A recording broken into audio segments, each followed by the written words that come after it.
Hey guys, so I wanted to share with you the steps that I took in drawing my still life. So,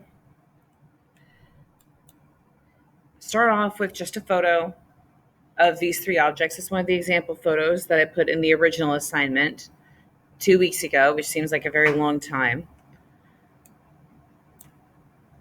And so the steps I went through were first, I just kind of sketched out the shape of everything.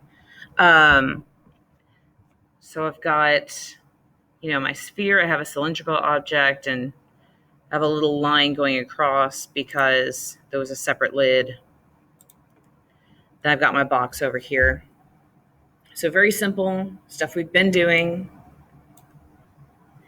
And then I went in and I started shading before I thought to take a photo. But you can see where I've kind of penciled in where my darker and lighter areas are. Because if you look back at my example, the shading here is a bit different than what we've been talking about. And if you want to just shade it in, okay, we've talked about how to shade in a sphere. You're just going to shade it in exactly like that. That is fine. I wanted to kind of take it up just one little notch and make a note of where I saw highlights and where I saw shadows. It's a plastic surface, so it has lots of, it reflects the light really, really well. So you're seeing the reflection of the paper I had all my objects sitting on, as well as my dining room light because I was doing this in my dining room. So I kind of penciled in those areas where I was going to have those harsher highlights and those deeper shadows.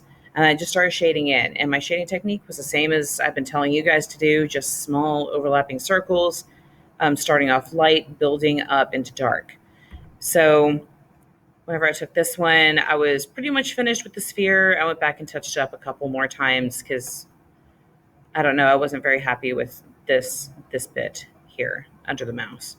I started shading in the box and see where I went back and I kind of added some of these details that the box had because it's a cardboard box. So before I started shading it in, I went and added those details. Took a break from the box, shaded in my canister over here. Again, just trying to pay a lot of attention to where exactly I was seeing shadows. Because whenever you have objects like this, where you have more than one object together, sometimes they'll cast shadows on each other. Like this little bit here, this is a shadow that's caused by the canister. This dark bit over here, that's caused by the box. So when you have multiple objects together, they work to, they will influence the shadows and highlights on each other. So, and then this is the finished product. I kind of finished shading all this in.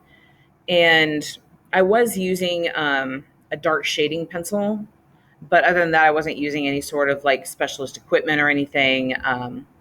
The surfaces I did blend, which I think was like over here a little bit, and maybe the shadows a bit. I think the bottom shadow down here that you can't really see right now.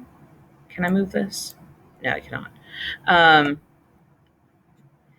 Yeah, that bottom shadow I kind of blended, and I just did that with my fingertip, not using a lot of specialist stuff here. So, and that's it. So, I just wanted to go ahead and show you guys a completed still life and kind of the steps that it took for me to get there. And again, we're trying to get these started, and we're going to finish them in class on Tuesday.